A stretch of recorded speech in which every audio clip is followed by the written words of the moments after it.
Elvis as an artist and the controversy that surrounds Elvis around, you know, the debt that he owes to black musicians and you know what I'm talking about. Yeah, I was literally about to bring this up. It was the next thing on my list. I'm going to get there first. Yeah. How did you feel this film kind of handled that? I thought it was very interesting because... You had, a few of the artists were featured, right? Like, B.B. King was, like, a repeated character. Yeah. Right. Sister Rosetta Tharpe, like, as well. So, I thought it was interesting because there is that issue around Elvis. I didn't realise that he grew up in a predominantly, like, black community. Mm-hmm. I had no context of that in terms of, like... it was like a poor neighborhood in like Mississippi, right? So you can understand that if you grew up around that music, that's the music that you would want to perform, right? Like that's the music you grew up on. That's the music that like means something most to you. I think without getting into the debate of whether or not Elvis is appropriating from a culture that he doesn't necessarily belong to, I think that what was interesting about Is it a debate? Is it a debate? Well, no, but like without like really getting going into that conversation, okay. Conversation probably be that word.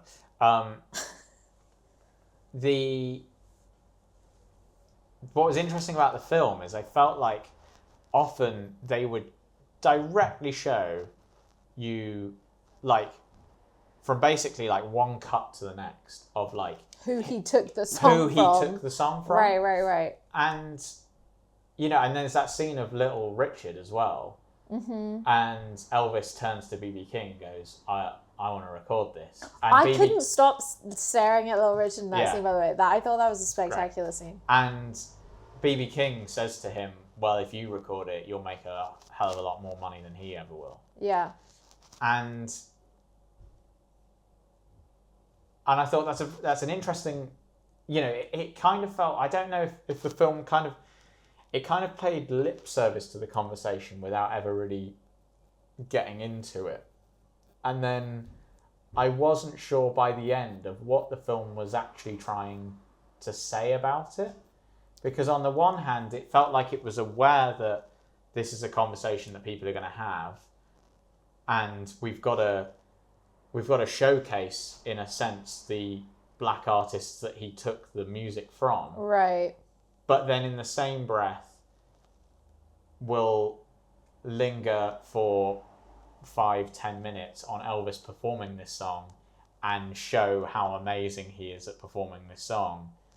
And by the end of it, you we're not really remembering who originally wrote it. But that's what I mean. Like, you said lip service, and I think that is what they were trying to do with it. I think it was just lip service because it was not depicted in a way that was accurate. Like, you know, it shows him just like merrily strolling along Beale Street and everyone's like, Elvis, what's up? Yeah. And like his, you know, super cushy relationship with B.B. King. But then, is that really what their relationship was to Elvis? Like, did they give permission for him to go? Little Richard for sure didn't, and was very angry about it. But then But then it also did end up being a more successful song for Little Richard than it ever was for Elvis, which is an interesting kind of. But I mean, is that interesting? Like that was he said that in the film, right? Where he was like, yeah. I mean, you could do this song and it would be way more popular. No, but like. It was more successful for Little Richard than it was for Elvis, that song. So it is interesting. Oh, right, okay, understood. I mean, it was also... it was the reason why he was getting into trouble with the police, right, was because his moves were too similar to, like, those in black culture. Mm. And so, like, that in itself was, I don't know, it was contested of the time. But, like, what did they call it in the film? Wiggling? Yeah. Was that, the ladies want to see you wiggle. I hated that. I hated that line. But also I really enjoyed the performance of that one essay who, it was when Tom Hanks was like narrating like what was happening to her physically. She's basically orgasming listening and like watching Elvis. I thought that her performance was great. I wish I had like got her name. But yeah, no, I do think it was upset. Because they just show his relationship with all of these artists as being really lovely and friendly, and it was a completely consensual transaction of musical rights, which we all know now, you know, that it wasn't. And do you remember that soundbite from Ray Charles that went like it went viral again in like 2020, I think, where he was just like, well, I mean, like, fuck Elvis. It's like, what do you want me to say about Elvis? Like, he's going around calling himself the king. Like, he was a mimic. Like, yeah. But, you know, then you have other artists like Richards who was like, no, like, Elvis was a great performer. He was a performer. That's what he was. And, like, but yeah, I mean, it's just, I feel like this film was,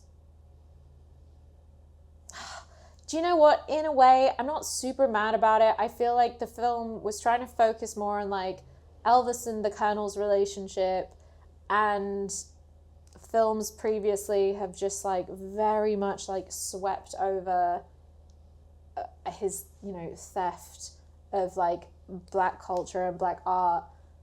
And I'm not, you know, not being like, good job on this film, because they acknowledged it, because like they barely acknowledged it. But like,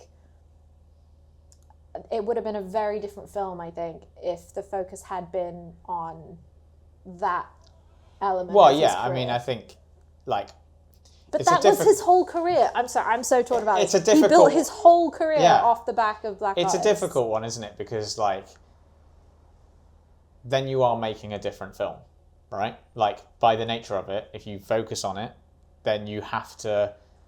And I think that's maybe what is... I'm not sure what's worse, to sort of just skim over and not talk about it at all, or just kind of pay very light lip service to it. Because then that just feels like, well, you're only putting that in there because you know everyone's going to say this.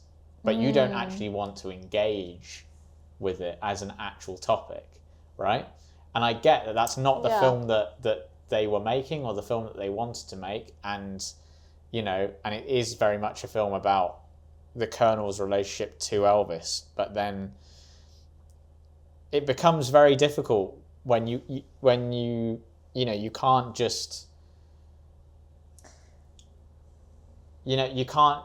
It just feels like you're trying to paper over the cracks really quickly. Do you know what I mean? Yeah.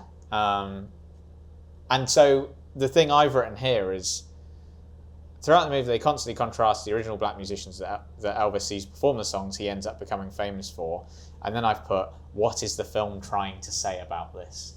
And I don't know what the film's trying to say about this, because I don't know what their position on it is, because they don't engage with it enough, and they do try and paint it in a very positive light. Yeah. But if there had been a moment at some point where, like, I don't know, like Ivory Joe Hunter or like Bat Starmer, like someone had come to Elvis and been like, what are you doing? Yeah. Like, say our names, credit us, put us down as like a writer, put us, you know, like, if that could have been, if you're saying all these 2-minute scenes, like that could have been a 2-minute scene shown in the downfall of Elvis when everything's going to shit and he's essentially just the Colonel's puppet at that point.